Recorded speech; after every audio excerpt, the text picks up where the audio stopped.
નમસ્કાર, સ્વાગત છે આપનું લોકમંચમાં। તમે જુઓ તો ગુજરાતનું રાજકારણ ક્યાંક ગરમાયું છે ને એમાં પણ ખાસ કરીને સૌરાષ્ટ્રની રાજનીતિ ગરમાઈ છે। તમામ જે રાજકીય પક્ષો છે એમની નજર સૌરાષ્ટ્ર પર છે અને ક્યાંક સૌરાષ્ટ્રને સર કરવા રાજકીય પાર્ટીઓ કવાયત હાથ ધરી રહી હોય એવું લાગે છે, કારણ કે એક પછી એક કેન્દ્રીય નેતૃત્વ, એ પછી ભારતીય જનતા પાર્ટીનું હોય, કોંગ્રેસનું હોય, આમ આદમી પાર્ટીનું હોય, આ બધાની નજર સૌરાષ્ટ્ર પર છે। એક પછી એક દિગ્ગજ નેતાઓ સૌરાષ્ટ્રની મુલાકાત લઈ રહ્યા છે અને એટલે જ તમે જુઓ કે જે પ્રમાણે રાહુલ ગાંધી ઘણી વખત છેલ્લા એકાદ મહિનામાં 4 થી 5 વખત અહીં ગુજરાતમાં આવી ગયા। શિબિરનું પણ આયોજન કોંગ્રેસે કર્યું અને ત્યારબાદ વડાપ્રધાન નરેન્દ્ર મોદી જે રાજકોટની મુલાકાતે આવ્યા અને અમિત શાહ પણ પ્રથમ નોરતે જ્યારે ગુજરાત આવી રહ્યા છે, એટલે ગુજરાતની રાજનીતિ ગરમાઈ છે। પણ વડાપ્રધાને જે આજે ખાસ તો વાત કરીએ તો જે પ્રથમ નોરતે કેન્દ્રીય ગૃહપ્રધાન આવવાના, પણ ભાવનગર જે આયોજિત સમુદ્ર સે સમૃદ્ધિ કાર્યક્રમ હતો એમાં વડાપ્રધાન ઉપસ્થિત રહ્યા અને ઘણી બધી વાતો એમણે તો કરી છે કે અને મુખ્ય વિકાસ પ્રોજેક્ટનું ઉદ્ઘાટન અને શિલાન્યાસ કર્યા છે। પણ એમણે જે વાત કરીને જે મુદ્દા હતા એમાં ખાસ મુદ્દા એ હતા કે આપણો સૌથી મોટો દુશ્મન અન્ય પર નિર્ભર, એમ બીજા પર નિર્ભર રહીએ એ છે। ને એમણે સાથે વાત કરી કે 100 દુઃખની એક જ દવા છે, આત્મનિર્ભર ભારત। આ સાથે એમણે કહ્યું કે ચીપ હોય કે શીપ, આપણે ભારતમાં જ બનાવવા પડશે અને વિકસિત ભારતનો રસ્તો આત્મનિર્ભરથી જ ભારત તરફ આગળ વધે છે। અને કોંગ્રેસની પણ ટીકા કરવાનું નથી ચૂક્યા। એમણે કહ્યું કે આઝાદી બાદ કોંગ્રેસે ભારતના દરેક સામર્થ્યની અવગણના કરી છે। એટલે કદાચ કહેવાનો મતલબ એ છે કે ભારત વિકસિત ક્યારનું બની, વિકાસ ભારતનો ક્યારનો થઈ ગયો હોત, મજબૂત અર્થતંત્ર થઈ ગયું હોત, પણ કોંગ્રેસે જે દરેક સામર્થ્યની અવગણના કરી એનું આ પરિણામ છે। અને બીજું, લાંબા સમય સુધી કોંગ્રેસે દેશને લાયસન્સ રાજમાં ફસાવી રાખ્યું। આ બધા જ મુદ્દે ચર્ચા કરવી છે। પીએમ મોદીનો નવો મંત્ર, નિર્ભર નહીં આત્મનિર્ભર ભારત બનો। અને બીજું, સૌરાષ્ટ્રનું રાજનીતિ કેમ ગરમાઈ રહી છે, શું કારણ છે કે સૌરાષ્ટ્રમાં આટાફેરા વધ્યા છે। મારી સાથે જોડાયા છે ગુજરાત પ્રદેશ કોંગ્રેસના vice president doctor Hemang Vasavada. હેમાંગભાઈ, સ્વાગત છે લોકમંચમાં। સાથે જ સહપ્રવક્તા ભારતીય જનતા પાર્ટીના અશ્વિન બેંકર। અશ્વિનજી, આપનું પણ સ્વાગત। નમસ્તે। અને જાણીતા રાજકીય વિશ્લેષક રાજુલ દવે મારી સાથે છે। રાજુલજી, આપનું પણ સ્વાગત છે લોકમંચમાં। જી અશ્વિનભાઈ, જે પ્રમાણે આમ તો સૌરાષ્ટ્રની વાત તો કરીએ છીએ, પણ આત્મનિર્ભરની વાતો વડાપ્રધાન જે પ્રમાણે રાજકોટમાં આવ્યા અને સભાને સંબોધન કર્યું અને ક્યાંક જે વાત કરી કે આત્મનિર્ભર આપણે બનવું જોઈએ અને સૌથી મોટો દુશ્મન એ બીજા પર નિર્ભરતા આપણી હોય એ છે, શું લાગે છે આપણે કેટલા આત્મનિર્ભર છીએ કે જેને લઈને વડાપ્રધાને આ સંબોધન કર્યું છે અને હજુ પણ ક્યાંક આત્મનિર્ભર ભારતની વાતો થઈ રહી છે? દિલીપભાઈ, આજનો દિવસ એ સૌરાષ્ટ્ર માટે ખૂબ મહત્વનો દિવસ હતો અને ભાવનગરથી જે વિકાસની ગાથા જે જંપ મારવાની છે એના માટેનો આજનો દિવસ। આદરણીય નરેન્દ્રભાઈ મોદી સાહેબ ભાવનગરમાં ભાવેણામાં પધાર્યા। કૃષ્ણકુમારસિંહજીને યાદ કરીને તેમણે કહ્યું કે સમુદ્રથી સમૃદ્ધિ એ તો ભારતનો એક જૂનો ઇતિહાસ હતો। ભારતના આ દરિયાકાંઠાથી અનેક ગણો વેપાર થતો હતો ને એમાં બધા જ જહાજ જે હતા એ ભારતના હતા। 40% વેપાર એ ભારતના જહાજોના માધ્યમથી થતા હતા અને એના કારણે ભારતની સમૃદ્ધિ હતી। પરંતુ કમબેક એવું બન્યું કે આઝાદીના પછી સંવિધાનમાં doctor Baba Saheb આંબેડકરે sewage, water ways ઉપર પણ વાતો મૂકી છે અને તેમ છતાંય ભારતના આ સમુદ્રી વેપારના જે કાયદાકીય બાબતો હતી એની અંદર જટિલતા લાવીને ભારતના જહાજો ભારતના બંદરો પરથી ઝડપથી યાતાયાત ના થઈ શકે એવા કાયદાઓ બન્યા। 40 જેટલા એવા કાયદા છે કે જે કાયદાના કારણે વિદેશના જે જહાજો હતા એને પ્રાવધાન મળ્યું અને એના કારણે આપણો જે ટ્રેડ છે, ટ્રેડ વધ્યો છે, પરંતુ વેસલ્સ એટલે કે ફોરેન વેસલ્સ છે એને કમાણી થાય છે। એટલે એમણે ગઈકાલે અને આજે ભારતના આ દરિયાકાંઠા ઉપર ભાવનગરમાં શિપયાર્ડ બનાવવા માટે, શિપ રિસાયકલિંગ કરવા માટેના એમઓયુ કર્યા અને એગ્રીમેન્ટ કર્યા છે। એમણે આત્મનિર્ભર ભારતની વાત એટલા માટે કરી કે આપ જોઈ શકો છો કે દરેક દેશ એકબીજા દેશને પોતાની જરૂરિયાતના કારણે દબાવે છે। કોઈ આર્થિક રીતે દબાવે છે તો કોઈ માર્કેટના મુદ્દા પર દબાવે છે। તો આપણે કોઈ પણ દેશની ઉપર દબાવ ભાવથી ના રહીએ એટલા માટે આત્મનિર્ભર થવું. આત્મનિર્ભરનો નારો ઘણા સમયથી આપ્યો છે, પરંતુ હવે ધરાતલ પર દેખાય છે. ધરાતલ પર અનેક એવી વસ્તુઓ છે કે જે આપણે પોતે પ્રોડક્ટ કરીએ છીએ. એક વસ્તુ છે કે આ 2014 થી ભારતીય જનતા પાર્ટીનું શાસન છે કેન્દ્રમાં, પણ હજુ સુધી આપણે આત્મનિર્ભર નથી થઈ રહ્યા. જેને આપણે જે ફ્રેન્ડ કહેતા હતા, માય ડિયર ફ્રેન્ડ કહેતા હતા, એમણે આટલી બધી ટેરિફ લાદી દીધી, છતાં પણ એક ઉકારો આપણાથી નથી નીકળતો. તો આપણે કેવી રીતે આત્મનિર્ભર થયા આ 14 વર્ષમાં સાહેબ? આપણે તો સ્વીકારી જ લેવાનું ને અશ્વિનભાઈ. દિલીપભાઈ, આજે સમગ્ર વિશ્વ જોવે છે કે એક પણ શબ્દ બોલ્યા વગર ભારતના વડાપ્રધાનને ટ્રમ્પ સાહેબે, આમ ઝૂકવું એવું શબ્દ નહીં વાપરું, પણ હાથ મિલાવવાની કોશિશ કરી રહ્યા છે અને એમની નજીક જવાની કોશિશ કરી રહ્યા છે. કેમ આજે તો ટ્રમ્પ સાહેબે ટેરિફના માધ્યમથી ભારતને દબાવવાની કોશિશ કરી. અશ્વિનભાઈ કેવી રીતે નજીક જઈ? H1B વિઝાની ફીમાં જુઓ અધર વધારો કર્યો છે, અને પાછું અને ઘણા ટેરિફને એમણે જે લાગુ કરવાના હતા એને સ્ટોપ કર્યા, અને હજુ પણ એક્સટેન્શન કરી અને ભારતની ઉપર એ ટેરિફ લગાવવાની જે થ્રેટ હતી ને એમાંથી પાછા પડ્યા છે. આજે અમેરિકાના રાષ્ટ્રપતિને લાગે છે કે ભારત સાથે મેં આ વાત કરીને ખોટું કર્યું છે. ચોક્કસથી હજુ તો એક પણ શબ્દ મોદી સાહેબ બોલ્યા નથી. ટેરિફ ઘટાડી દેશે ને ટ્રમ્પ? ટેરિફ ઘટાડી દેશે તો ઓબ્વિયસલી એમણે કહ્યું છે કે આ એક્સટેન્ડ કરી રહ્યા છીએ, પરંતુ જો ભારત ઉપર ટેરિફ ન ઘટાડે તો પણ ભારત આત્મનિર્ભર બની અને આગામી દિવસોમાં ટેરિફના કારણે ભારતને નુકસાન નથી. ટેરિફ વધે છે તો અમેરિકાની પ્રજાને નુકસાન છે સાહેબ. એક પછી એક ટેરિફ ઉપર પણ એનો જે ટેક્સ લાગુ પડશે એ ટેક્સ એન્ડ યુઝર ઉપર છે, એટલે અમેરિકાની જનતા પણ નારાજ છે.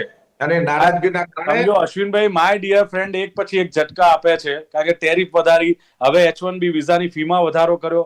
શું થાય ભારતીયોનું? કેવી રીતે ત્યાં જોબ કરશે? હજુ ટેરિફ લાગુ કર્યું નથી. જી. નંબર 2, માય ડિયર ફ્રેન્ડ 50 વખત ટ્રમ્પ સાહેબ બોલે છે. જો વાત છે, આજનો દિવસ છે આત્મનિર્ભરની શીખ. આત્મનિર્ભરની શીખ આપી છે અને આપણે કરી શકીએ છીએ. આજે અનેક સ્વદેશી દુકાનો પર બોર્ડ લાગ્યા છે કે મારે ત્યાં આગળ સ્વદેશી વસ્તુ મળે છે. સાહેબ, માય ડિયર ફ્રેન્ડ કહીને શુભકામનાઓ સાહેબને જન્મદિવસની, પણ આ ગિફ્ટ પણ સાથે આપી દીધી એવું માની લેવાનું માય ડિયર ફ્રેન્ડને. જે વસાવડા સાહેબ, મારો સીધો સવાલ એ છે કે નો ડાઉટ 2014ની વાત છે કે અત્યારે પણ કહ્યું કે સમુદ્રથી સમૃદ્ધિ સુધી ભારત આત્મનિર્ભર બનવા જઈ રહ્યું છે. અશ્વિનભાઈએ કહ્યું તે પ્રમાણે કે ભારતની જે તાકાત છે એ વધી છે, અને કોઈનું દબાણ, કોઈનું પ્રેશર ચલાવી લે એવું હવે આ ભારત નથી. ઇન શોર્ટ, 2014 પહેલાનું ભારત નથી સાહેબ. આ વસાવડા સાહેબ, બહુ અશ્વિનભાઈએ વાત કરી. હવે એમાં એવું છે, ભારતીય જનતા પાર્ટીના જ્યારે મિત્રો બોલતા હોય છે કોઈ પણ મુદ્દા ઉપર, ત્યારે એમાં આત્મવિશ્વાસ બિલકુલ દેખાતો નથી. એના શબ્દ ઉપર, એના વાક્યોમાં આ સામાન્ય થઈ ગયું છે. કારણ કે તમે ક્યાં લગી ખોટી બાબતને આત્મવિશ્વાસથી ડિફેન્ડ કરી શકો?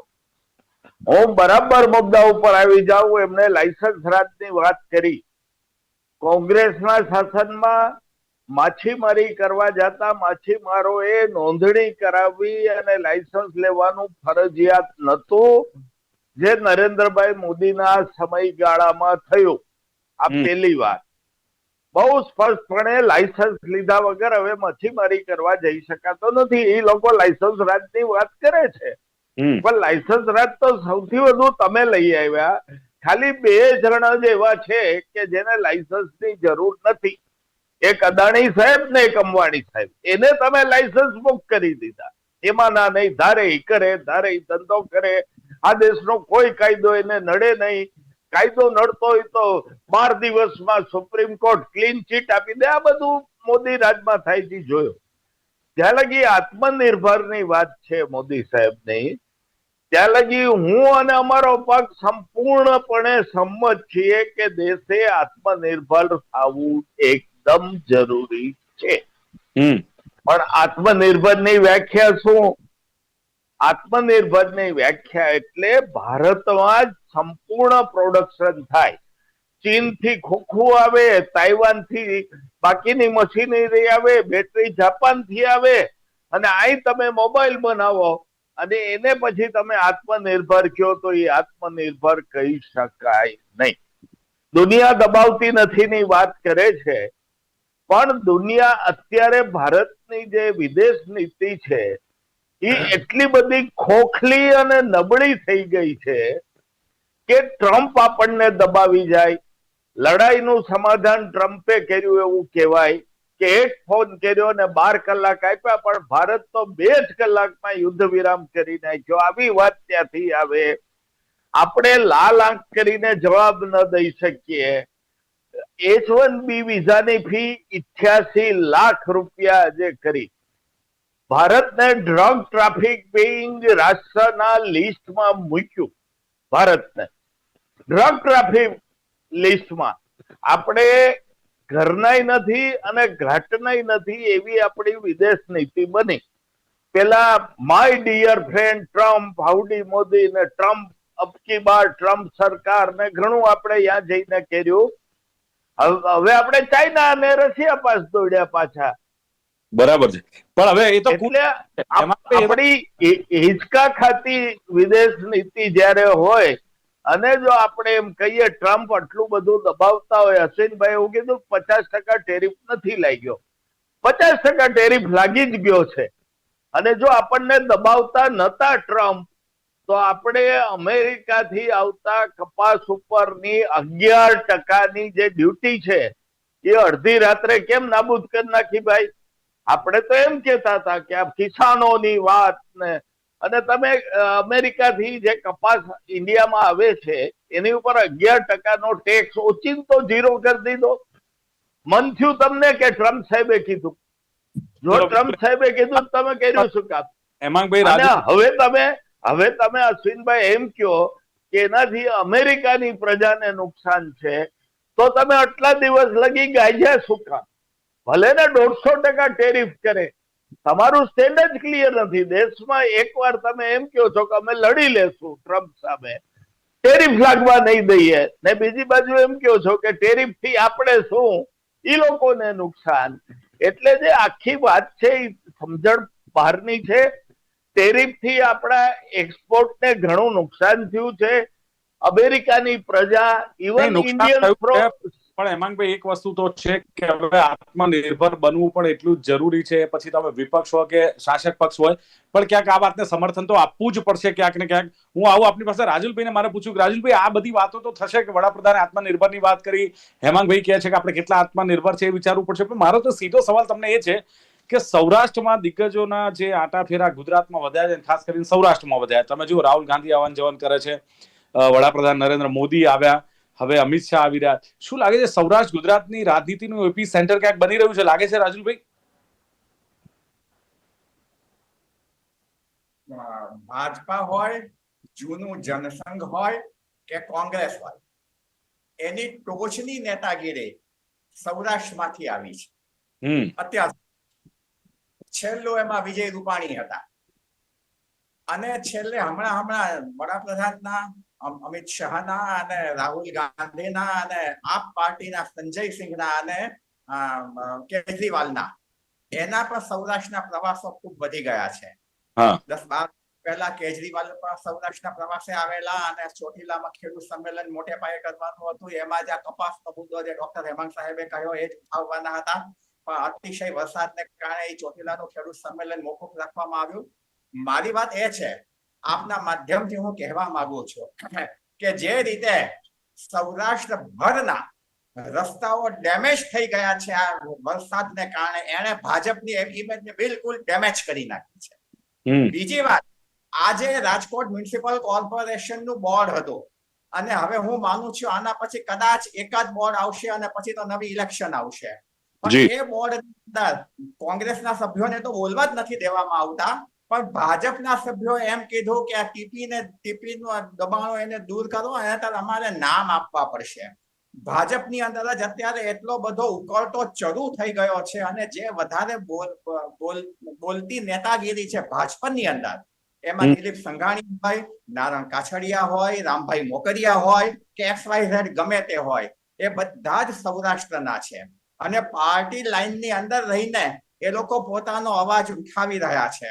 આજે જ સોમવારે અમિત શાહ રાજકોટ આવી રહ્યા છે અને ગઈકાલે જ રાજકોટમાં એક મ્યુનિસિપલ કોર્પોરેશનના એક કાર્યક્રમમાં શાસક પક્ષના નેતા લીલુબેન જાદવને રોવું પડ્યું અને એણે એમ કહ્યું કે અમારા પક્ષના નેતાઓ જ અમારી પાછળ પડી ગયા છે. અને આ પ્રશ્નનો જવાબ રાજકોટના મેયરે એમ કરીને આપ્યો કે ભૂતકાળમાં હું પણ આવી હરકતોનો ભોગ બની છું. એટલે આમાં ભાજપમાં અત્યારે શું ચાલી રહ્યું છે, કઈ પ્રકારની કામગીરી થઈ રહી છે એનો કોઈ આઈડિયા આવતો નથી. અને મુશ્કેલ રાજુલભાઈ ચાલી રહી છે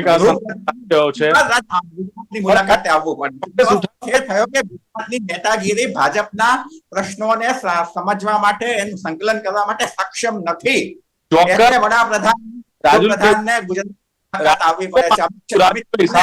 સાંભળો રાજુલભાઈ, હું માનું છું કે સૌરાષ્ટ્રના ભારતીય જનતા પાર્ટીના નેતાઓ છે ને એમની રાવ છે કે અમારું કોઈ સાંભળતું નથી, બ્યુરોક્રેટ્સ કામ નથી કરતા, અમે પ્રજાને કેવી રીતે મોઢું બતાવ્યા, બધું જ સાચું, પણ સામે કોંગ્રેસ એનો લાભ લઈ શકશે રાજુલભાઈ?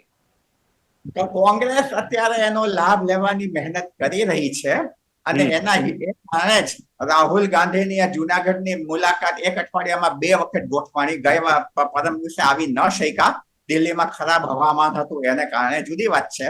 બાકી કોંગ્રેસ અત્યારે આ જે પરિસ્થિતિ છે એનો લાભ ઉઠાવવાની કોંગ્રેસ પૂરેપૂરી મહેનત કરી રહી છે અને એમાં એ કેટલું સફળ થશે એ તો આપણે ભવિષ્ય બતાવશે.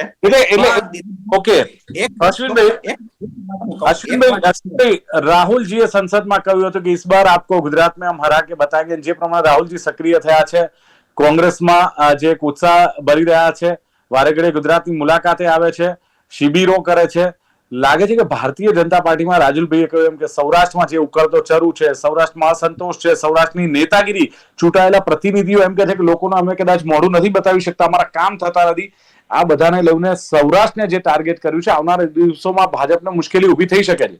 અશ્વિનભાઈ, નહીં, જો ભારતીય જનતા પાર્ટી હવે માસ પાર્ટી બની ગઈ છે અને એના નેતા આદરણીય નરેન્દ્રભાઈ મોદીના કામથી જનતા ખૂબ ખુશ છે. એટલે નાના મોટા કોઈ વાતો બહાર આવે કાર્યકર્તાઓની કોર્પોરેટ કક્ષાની, તો એને ભાજપનો ઉકળતો ચરુ ના કહી શકાય. ભાજપના અનેક દિગ્ગજ નેતાઓ આજે આદરણીય પ્રધાનમંત્રી શ્રીના ડાયસ ઉપર હતા, 3 દિવસથી ત્યાં હતા અને સૌ કામે લાગ્યા પોતપોતાના વિસ્તારમાં અને પોતાને આપેલા કામોમાં. વાત આ છે કે જનતા સુધી કે એના લાભ અપાવવા અને ઝડપથી અપાવવા, કારણ કે આપણે ટાર્ગેટથી ચાલીએ છીએ. કોંગ્રેસને માસ પાર્ટી બની છે, માની લીધું, આ તો કોર્પોરેટરની એની અસંતોષની વાત થઈ. બચુ ખાબડના જે દીકરાઓ છે એ જો કરોડોનું કૌભાંડ કરે, એ એના જે મંત્રી હોય અને છતાં બચુ ખાબડ હજુ એમને એમ યથાવત છે, કોંગ્રેસે હટાવવાની માંગ કરી. અરે કોંગ્રેસ માંગ શું કામ કરે? આપણે આપણું દાયિત્વ બતાવીને એમને દૂર ના કરીએ. આ એક માઇનસ પોઈન્ટ નથી દિલીપભાઈ? આજે ગુજરાત ને સૌરાષ્ટ્ર ને ભાવનગરના આવડા મોટા દરિયા કાંઠાને ખૂબ મોટી પ્રોજેક્ટ્સની ભેટ મળી છે અને એના કારણે એનો આર્થિક વિકાસ ક્યાંક ને ક્યાંક કોંગ્રેસની સરકારમાં ભાવનગરને અન્યાય થયો હતો. ભાવનગરને આગળ લાવવા માટે પ્રયત્ન કરવા પડ્યા છે. ભાજપની સરકારે પોલિસી લાવી 95 માં, ત્યારે અલગ જેવું સ્ટેટ બન્યું, આખો પ્રોજેક્ટ બન્યો. અશ્વિનભાઈ, એ તો મેં કહ્યું બહુ સરસ શિલાન્યાસ કર્યો, પ્રોજેક્ટનું લોકાર્પણ કર્યું, બહુ સારું. મંત્રીનું શું, બચુ ખાબડનું? ભારતીય જનતા પાર્ટી અનેક રીતે યોગ્ય સમયે યોગ્ય નેતાની કામગીરી અવલોકન કરીને નિર્ણય કરતી હોય છે. હજુ સુધી ભાજપનો આંતરિક પ્રશ્ન છે, પરંતુ વિકાસને મીડિયામાં વિકાસને તો પ્રાધાન્ય આપવું જોઈએ. મારી દ્રષ્ટિએ આજે વડાપ્રધાન આવડી મોટી કામગીરી લઈને આવ્યા હોય તો એની પર ચર્ચા થવી જોઈએ. એ ચર્ચાની ઉપર કઈ ત્રુટિ હોય તો ચોક્કસથી વાત કરી શકાય. આટલા બધા પ્રોજેક્ટના દ્વારા લોકોની સુખાકારી થવાની છે. બેંકરભાઈ, અશ્વિનભાઈ જી, વસાવડાભાઈ, ગમે તે હોય સાહેબ, તમે એક વસ્તુ વિચારો કે અસંતોષ હોય કે જે કંઈ હોય કે પછી આ ભ્રષ્ટાચાર હોય, છતાં પણ કોંગ્રેસ જે પ્રમાણે સક્રિય થવું જોઈએ અથવા કોંગ્રેસે જે પ્રમાણે તમે લુલાલ લંગડા ઘોડાની વાત કરો છો, રાહુલજી આવે છે, મને બતાવો તો કયા લુલાલ લંગડા ઘોડા અલગ કર્યા, કયા તમે રેસના નક્કી કર્યા ને કયા તમે પેલા લગ્નના ઘોડા નક્કી કર્યા? આ તો કશું થયું જ નથી. રાહુલજી આવે છે, બંધ પેલા હોલમાં સભા કરે છે, કયો રોડ શો કર્યો, કઈ મોટી સભા કરી? સાહેબ, કોંગ્રેસની પણ આ જનતાને એવી સક્રિયતા દેખાવી જોઈએ ને વસાવડા સાહેબ. આપની વાત હું એકદમ સંમત છું કે કોંગ્રેસની સક્રિયતા ફિલ્ડમાં દેખાવી જોઈએ. હું આપને અને આપણા શોના દર્શકોને એક માહિતી આપી દઉં કે સૌરાષ્ટ્રના તમામ તાલુકા મથકો ઉપર કોંગ્રેસ અત્યારે ખેડૂતોનો સંવાદ કરી રહી છે. હું પણ 4 જિલ્લા પંચાયતની બેઠકમાં 8 સભા કરીને આવ્યો. એટલે એ એક આખી પ્રક્રિયા તળિયામાં ચાલે છે. હા, એ વાત છે કે મીડિયામાં એનો બહુ હજી પ્રચાર પ્રસાર નથી થયો, હું સંમત છું આપની સાથે, પણ તમામ નેતાઓને કામ સોંપી દેવામાં આવ્યું છે.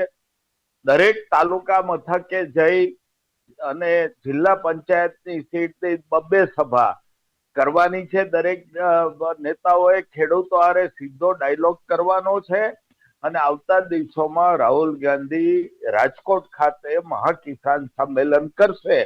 એની જાહેરાત ટૂંક સમયમાં થશે. ચલો, બિલકુલ. રાજુલભાઈ, શોર્ટમાં બહુ સમય નથી, પણ શું લાગે છે સૌરાષ્ટ્રમાંથી એક બદલાવ જોવા મળશે? સૌરાષ્ટ્રમાં આવનારા દિવસોમાં કઈ નવા ચૂની જોવા મળશે? નવા રાજકીય સમીકરણો? શોર્ટમાં નવા રાજકીય સમીકરણો તો ઉભા થઈ જ રહ્યા છે, કારણ કે એને કારણે જ અમિત શાહ રાજકોટ આવી રહ્યા છે પરમ દિવસે, અને એ અમિતભાઈની મુલાકાતને પગલે કોઈક નવા રાજકીય સમીકરણો આપણે ટૂંક સમયમાં ભાજપની અંદર જોઈ શકશો. ત્યારે જે નેતાઓ એક સાઈડમાં છે એમને વધારે સક્રિય કરવામાં આવે, કોઈ નવી નેતાગીરીને આગળ કરવામાં આવે, એવી બધી ચર્ચા શક્ય છે કે અમિતભાઈ કરે પણ રાજકોટમાં આવીને. રાજકોટની એમની મુલાકાત માત્ર ખેડૂત સંમેલન નથી, પણ એની ઉપરાંત ભાજપનો આખો ક્યાસ સૌરાષ્ટ્રમાં કાઢવો એ પણ અમિતભાઈના પાછળની મુલાકાતનો એક હેતુ છે. અને એ રીતે આગામી સમયમાં અમિત શાહ રાજકોટ આવીને કઈ રીતે ભાજપનું એસેસમેન્ટ કરે છે એના ઉપર ભાજપની ભાવિ વ્યૂહરચનાનો આધાર રહેશે, અને કોંગ્રેસની પણ ભાવિ વ્યૂહરચનાનો આધાર એના ઉપર રહેશે, એટલું આપણે કહી શકીએ. યસ. અને અશ્વિનભાઈએ કહ્યું કે હવે તો ભારતીય જનતા પાર્ટી જે પ્રમાણે કહ્યું કે માસ પાર્ટી બની ગઈ છે, એમણે કહ્યું કે ભાવનગરથી વિકાસની ગાથા હવે દેશમાં જમ્પ મારવાની છે, રાજ્યમાં જમ્પ મારવાની છે. અને અશ્વિન બેંકરે એ પણ કહ્યું કે સમુદ્રથી સમૃદ્ધિ સુધી ભારતનો એક ઇતિહાસ હતો, પણ ક્યાંક આઝાદી બાદ કાયદાકીય બાબતોમાં જે ફેરફાર કરવામાં આવ્યો આ સમુદ્રના વેપારમાં, એને લઈને ક્યાંક દેશને એટલો ફાયદો નથી થયો, એવું અશ્વિનભાઈ બેંકરે આક્ષેપ કર્યા છે. અને આત્મનિર્ભર ભારતની પણ એમણે વાત કરી. કોઈપણનો દબાવ, ટ્રમ્પનું ટેરિફ ભલે હોય, પણ કોઈ પણ દબાવ આ ભારત હવે ચલાવી લેશે નહીં. અને વડાપ્રધાન નરેન્દ્ર મોદીના કામથી જનતા ખુશ છે, અને આવનારા દિવસોમાં આત્મનિર્ભર ભારત માટે આ સરકાર મજબૂત હાથે કામ કરશે. ત્યારે જે પ્રમાણે ડૉક્ટર હેમાંગ વસાવડાએ કહ્યું કે આત્મવિશ્વાસ પ્રવક્તાઓમાં, જે ભારતીય જનતા પાર્ટીના પ્રવક્તાઓમાં દેખાવ જોઈએ, દેખાતો નથી. પણ ક્યાંક જે એમણે કહ્યું કે લાયસન્સ પ્રથાની જો વાત કરી તો માછીમારોને જ્યારે માછીમારી કરવી હોય તો કોઈ રજિસ્ટ્રેશન કોંગ્રેસના રાજમાં કરવામાં નહોતું હોતું, કે કોઈ લાયસન્સ પ્રથા પણ નહોતી. કેવી રીતે કહી શકે કે લાયસન્સ પ્રથા કોંગ્રેસની હતી કે જેને લઈને ક્યાંક લાયસન્સ રાજમાં લોકોને ફસાવી રાખ્યા? બીજી વાત એમણે એ પણ કરી કે અદાણીને અંબાણીને કોઈ લાયસન્સની જરૂર નથી, એમને કોઈ કાયદો નડતો નથી, અને આત્મનિર્ભર બનવું જરૂરી છે. એમણે સ્વીકાર્યું છે કે નો ડાઉટ આત્મનિર્ભર બનવું જોઈએ, પરંતુ ભારતમાં સંપૂર્ણ પ્રોડક્શન થાય ત્યારે તમે ઘણી વસ્તુઓ ચાઇનાથી મંગાવી, ઘણી રશિયાથી મંગાવી, ઘણી અમેરિકાથી, યુએસથી મંગાવી, યુકેથી મંગાવી, તો આત્મનિર્ભર ભારત કેવી રીતે? અને સાથે ટ્રમ્પ આપણને દબાવી જાય છે. કપાસની ડ્યુટી 11% કેમ નાબૂદ કરી અને ખેડૂતોને નુકસાન થયું? અને ધરાતલ પર કોંગ્રેસ કામ કરી રહી છે, ખેડૂત સાથે સંવાદ કરી રહી છે, તળિયામાંથી આ કામ કરીને આવનારા દિવસોમાં એક મોટું કિસાન સંમેલન બોલાવશે. જ્યારે રાજુલ દવે કહ્યું એમ કે ટોચની નેતાગીરી સૌરાષ્ટ્ર આવી રહી છે દરેક રાજકીય પાર્ટીઓની, અને ભાજપની જે ઇમેજ ડેમેજ થઈ છે રોડ રસ્તાને તેના સ્થાનિક પ્રશ્નોને કારણે થઈ છે એમનું કહેવું છે. અને ખાસ ભાજપમાં ક્યાંક ઉકળતો ચરુ છે, પાર્ટી લાઇનમાંથી રહીને જ અવાજ ઉઠાવી રહ્યા છે, તો કોંગ્રેસ એનો ફાયદો ક્યાંક ઉઠાવી શકશે કે કેમ, એને લઈને પણ એમણે સવાલ કર્યો છે. અને નવા સમીકરણો સૌરાષ્ટ્રમાં ઉપસ્થિત થઈ શકે છે આવનારા સમયમાં. ચર્ચાનું સમાપન કરીએ. ડૉક્ટર હેમાંગ વસાવડા, અશ્વિન બેંકર, રાજુલ દવે ત્રણે ઉપસ્થિત રહ્યા. ખૂબ ખૂબ આભાર. Thank you very much. Thank you. નમસ્કાર. દર્શક મિત્રો, લોકમંચ કાર્યક્રમમાં હતી આજની ચર્ચા. પ્રધાનમંત્રી મોદીનો નવો મંત્ર, નિર્ભર નહીં આત્મનિર્ભર બનો. આપણે કેટલા આત્મનિર્ભર? ફરી મળીશું. જોતા રહો ગુજરાત ન્યૂઝ. નમસ્કાર.